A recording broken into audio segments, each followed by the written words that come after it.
હર હર મહાદેવ મિત્રો, ગણપતિ બાપા મોર્યા।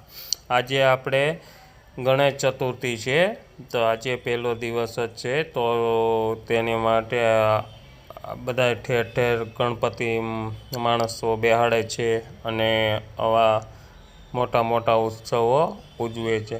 તો મિત્રો, આ જૂનાગઢનું આ દ્રશ્ય છે અને હું તમને બતાવી રહ્યો છું તે જૂનાગઢના ગણપતિ દાદા છે કે અલગ અલગ જગ્યાએ બેસાડવામાં આવે છે।